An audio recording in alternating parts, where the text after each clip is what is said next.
स्वागत है आप लोग का न्यूज ऑफ द डे में। मेरा नाम है राजेश रंजन। दोस्तों रोज की तरह आज भी आया हूँ आप लोग के लिए एकदम जबरदस्त न्यूज लेके।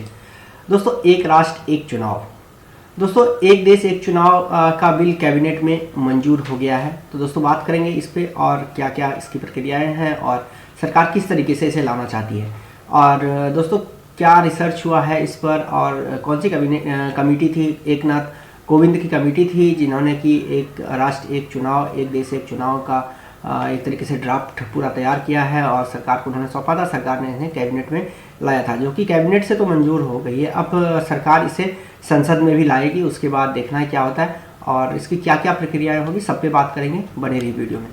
चैनल पे नए हैं तो सब्सक्राइब करके बेल आइकन जरूर दबाइएगा। दोस्तों एक देश एक चुनाव बिल कैबिनेट से मंजूर हो गया, अगले हफ्ते संसद में लाया जाएगा। पास हुआ तो 2029 तक एक साथ देश भर में चुनाव होंगे। लोकसभा राज्यसभा दोनों से इस बिल को पास कराना पड़ेगा। लोकसभा में ये बिल पास होना इतना मुश्किल नहीं होगा, क्योंकि अभी भी एक तरीके से सरकार के पास बहुमत है और सरकार इस बिल को लोकसभा में तो पास करा ले जाएगी। राज्यसभा की जब बारी आएगी तो देखा जाएगा। केंद्रीय कैबिनेट से एक आदेश एक चुनाव लागू करने के विधेयक को मंजूरी मिल गई है। न्यूज एजेंसी पीटीआई के सूत्रों के हवाले से यह खबर दी गई है। इसमें कहा गया है कि अगले हफ्ते बिल को संसद में पेश किया जा सकता है। सरकार इस बिल पर आम सहमति बनाना चाहती है, लिहाजा संसद से बिल को चर्चा के लिए ज्वाइंट पार्लियामेंट्री कमेटी जेपीसी के पास भेजा जाएगा। जेपीसी इस बिल पर सभी राजनीतिक दल के प्रतिनिधियों से चर्चा करेगी। सितंबर में सरकार ने इसके लिए बनाई गई हाई लेवल कमेटी की सिफारिश को मंजूरी दी थी, जिसमें लोकसभा, राज्यसभा, विधानसभा और स्थानीय निकाय के चुनाव को चरणबद्ध तरीके से एक साथ कराने का प्रस्ताव इसमें है। सिफारिश के अनुसार पहला बिल संविधान के अनुच्छेद 82A में संशोधन करेगा, जिससे कि लोकसभा और विधानसभा के कार्यकाल को समाप्ति एक साथ हो सके। इस बिल को लागू करने के लिए राज्य से सहमति की जरूरत नहीं होगी, लेकिन अगर स्थानीय निकाय चुनाव को लोकसभा और विधानसभा चुनाव के साथ कराने का प्रस्ताव आता है तो इससे कम से कम 50% राज्यों की विधानसभाओं से मंजूरी की आवश्यकता होगी।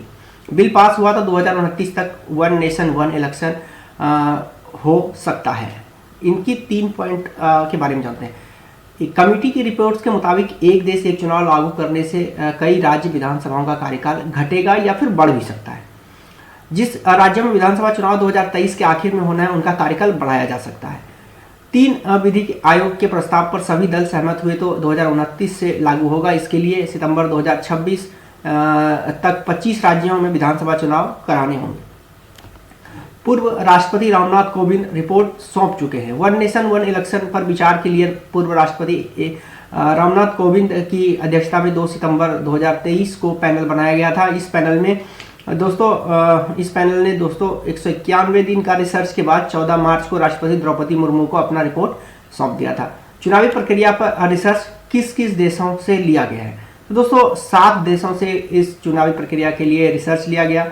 Sweden, Belgium, Germany, Japan, Philippines, Indonesia और दक्षिण अफ्रीका से। दोस्तों कोविंद पैनल के जो 5 सुझाव हैं एक देश एक चुनाव को लेकर, इसके बारे में जानते हैं। सभी राज्य विधानसभाओं का कार्यकाल अगले लोकसभा चुनाव यानी 2029 तक बढ़ाया जाए, या फिर जो उनके बाद हालांकि जिनका चुनाव होना है उनका घटाया जाए।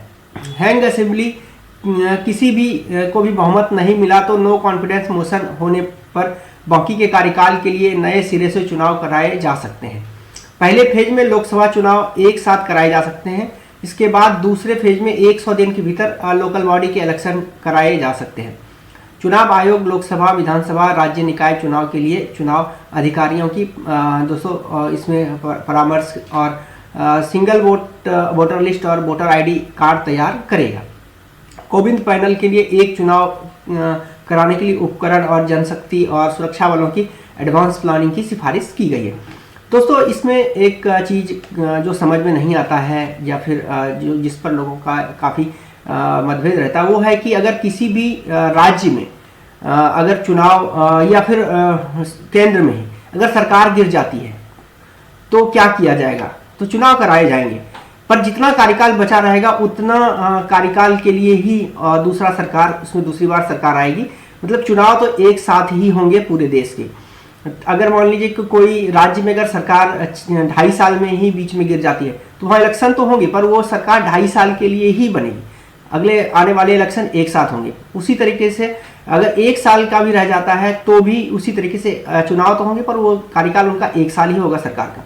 केंद्र में भी उसी प्रकार से होगी। अगर सारे राज्य में व्यवस्था से चल रही सरकार और केंद्र की सरकार गिर जाती है तो बचे हुए अगर कार्यकाल जितना भी होगा उस सरकार के, उतने में ही एक तरीके से अगला कार्यकाल सरकार का होगा। इसी तरीके का सुझाव है।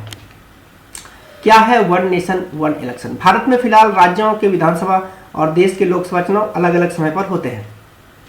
वन नेशन वन इलेक्शन का मतलब है पूरे देश में एक साथ लोकसभा विधानसभा के चुनाव हो, यानी मतदाता लोकसभा और राज्यसभा विधानसभा के सदस्य को चुनने के लिए एक ही दिन अपना समय निकाले और एक साथ ही एक ही संसाधन में ये कराया जाए, जिससे कि देश का संसाधन पैसा काफी बचना है, ऐसा सरकार का दावा है। अब होता क्या है आगे देखा जाएगा। आजादी के बाद 1952, 1957, 1962 और 1967 में लोकसभा और विधानसभा के चुनाव एक साथ ही हुए थे, लेकिन 1968, 1969 में कई विधानसभाएं समय से पहले ही भंग कर दी गई। इसके बाद 1970 में लोकसभा भी भंग कर दी गई। इस वजह से एक देश एक चुनाव का परंपरा टूट सा गया वहीं से। नहीं तो इसके पहले पूरे देश में एक साथ चुनाव होते थे, तो जब पहले होते थे तो बाद में भी हो सकते हैं, ऐसा सरकार का मानना है। और इससे संसाधन की काफ़ी बचत होगी, पैसे की काफ़ी बचत होगी, ऐसा केंद्र सरकार का दावा है।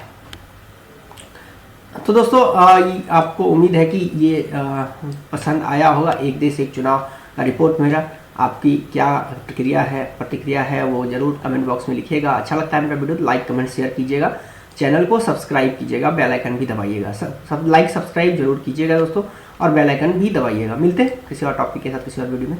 नमस्कार।